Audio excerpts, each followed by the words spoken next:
ఒక అన్యుడు అంటండి చివరి దశకు వచ్చేసాడు. డాక్టర్లు కూడా ఇక వల్ల కాదు, తీసుకెళ్ళిపోండి, ఇక ఇతను బ్రతకడు, ఇంటికి తీసుకెళ్ళిపోండి, ఉన్నన్ని గంటలు ఉంటాడు లేదా ఒకవేళ ఉన్నన్ని రోజులు ఉంటాడు, తర్వాత ఇక కార్యక్రమం చేసేసుకోండి అంటే ఇంటికి తీసుకొచ్చారు. ఇంటికి తీసుకొచ్చంట అందరికీ కబురు పెట్టేశారు, ఫలానా మన బంధువు చనిపోబోతున్నాడు, అందరు రండి చివరి చూపు చూద్దురు. అందరు వచ్చారు.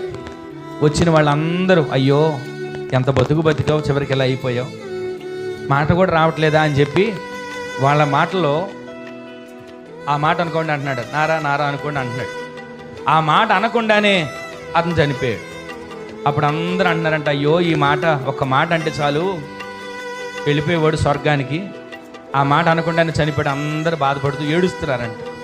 ఈ రోజున ఆ మాట అనుకున్నంత మాత్రం వెళ్తారో వెళ్ళరు ఒకవేళ ఆ నమ్మకం ఉండొచ్చు, కానీ ఈ రోజున దేవుని సన్నిధికి వచ్చి ప్రార్థన చేస్తూ వాక్యాన్ని వింటూ ఆత్మీయంగా బలపరచబడాలని ఆశ కలిగి ఉండి రక్షణ లేకుండా ఒకవేళ ఇక్కడ తనువు ముగిస్తే, వాళ్ళు ఆ మాట అనుకుంటే వెళ్తారో వెళ్ళరో తర్వాత సంగతి, కానీ మనము గనక రక్షణ లేకుండా ఒకవేళ తనువు చాలిస్తే ఏ రోజు ఎలా ఉంటుందో మనకు తెలియదు. రక్షణ లేకుండా కనుక ఒకవేళ తనువు చాలిస్తే అగ్ని ఆరదు, పురుగు చావదు.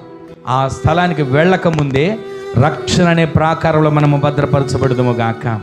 వాక్యానికి లోబడి వాక్యాన్ని అంగీకరించి ఆ రక్షణ అనే ప్రాకారంలో మనం భద్రపరచబడగలిగితే ఈ రోజున ఆ రక్షణకు మనం నిత్యము కూడా ప్రాకారంగా మనల్ని భద్రపరిచి మన జీవితాంతం వరకు ఆయన సన్నిధిలో కనబడేంత వరకు ఆ రక్షణ ప్రాకారం మనకి నిత్యం నడిపించును గాక. దేవుని బిడ్డలే రక్షణ పొందుతారు అని అనుకుంటున్నాం, కానీ ఎంతమంది దేవుని బిడ్డలుగా సంధికి వచ్చి వెళ్ళిపోయి రక్షణ పొందకుండా లోకంలో ఉంటున్నారు? ఎంతమంది దేవుని బిడ్డలు రక్షణ నిర్లక్ష్యం చేస్తున్నారు?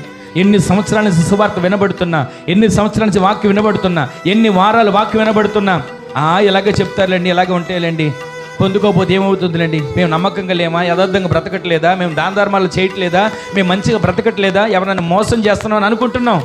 అసలు పుట్టుకతోనే మనలో ఒక ముద్ర ఉంది కదా పాపి అని, అది కడగడానికి ఆయన మన కోసం పరిశుద్ధుడిగా దిగి వచ్చి రక్తాన్ని కార్చాడు. ఈ రోజున ఆ రక్షణ అనే ప్రాకారాన్ని మనము సొంతం చేసుకుంటే నిత్యత్వంలో ఆయనతో కూడా యుగ యుగాలు జీవించే వారిగా మార్చబడదుము గాక.